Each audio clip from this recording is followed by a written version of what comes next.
Good morning, Highland. A couple of things in the news that give me pause, but also give me hope.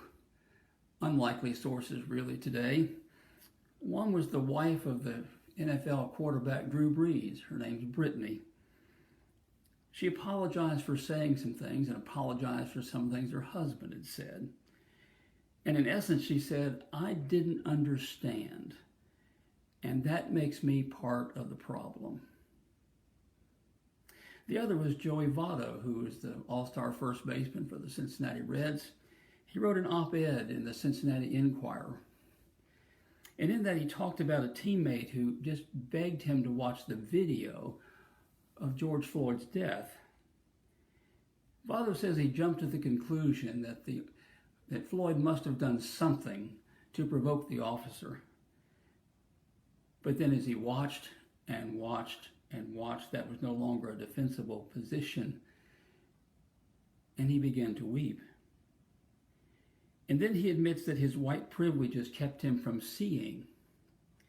And he says his white privilege has made him complicit in George Floyd's death. Those two things together are hopeful to me because they're confessions of mistaken belief, confessions that patriotic and pride-filled statements have shown that they really did not understand, and that makes them part of the problem, but they owned it.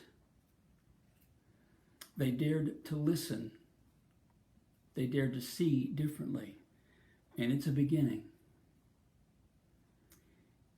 It's easy now to point to their failure and hide from my own.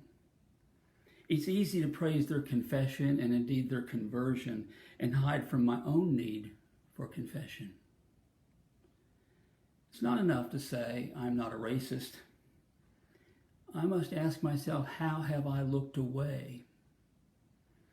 What of my priorities in my ministry even have kept me from seeing another person's humanity, hearing and believing another's pain?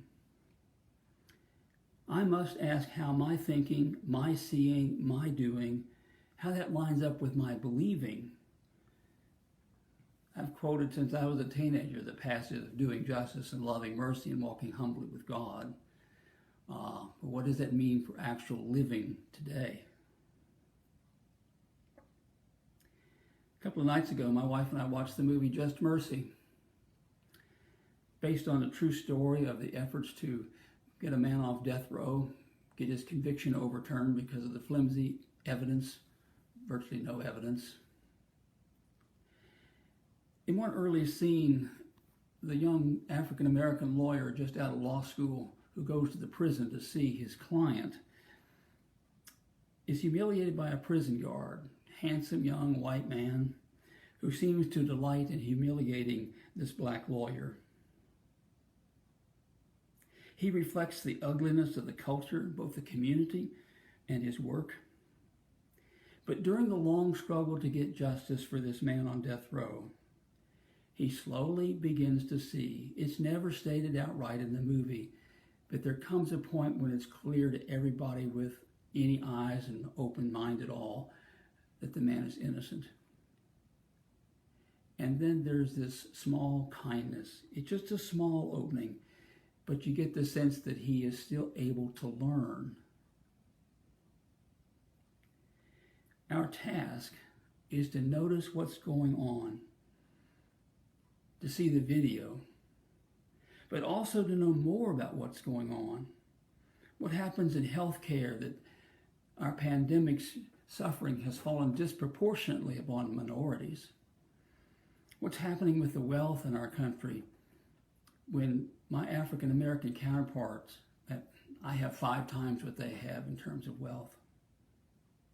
What happens in our country with the criminal justice system, and who gets justice and who gets such leniency. I think we come to see that there are lots of knees on lots of necks.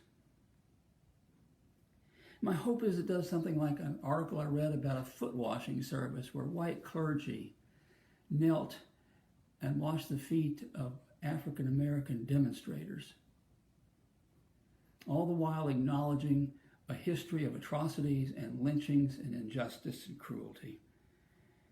Doing so from the posture of humility and asking for forgiveness.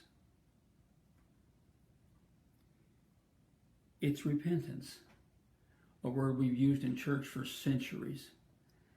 But at its core, for me, repentance means to be teachable. It does no good for me to say I'm sorry about something and keep doing it. It's, am I willing to learn and grow, to be different and better? And it's always about humility. It's about admitting that I don't know. I'm always taken with the pictures that are taken from a drone, and they focus right in on your house or right in on where you live. And then as they go higher and higher and the picture expands, you begin to see how small your particular part of the world is and begin to grasp how much there is to learn, how many more people there are, how many more ways there are to see things. The question is, am I willing? And that requires humility. I take hope today in that we show signs of learning, that we show signs of humility. There is in the book of Deuteronomy, when they're preparing to enter the promised land, the Israelites are. The word is this from Moses' speech: I have set before you life and death, blessings and curses. Choose life so that you and your descendants may live. Choosing life. I think that's about humility that helps us listen, about repentance that makes us teachable, about honesty that helps us see the past and the present clearly and opens our eyes to all the wonderful possibilities of the future of a just world. Have a great day, Island. Amen.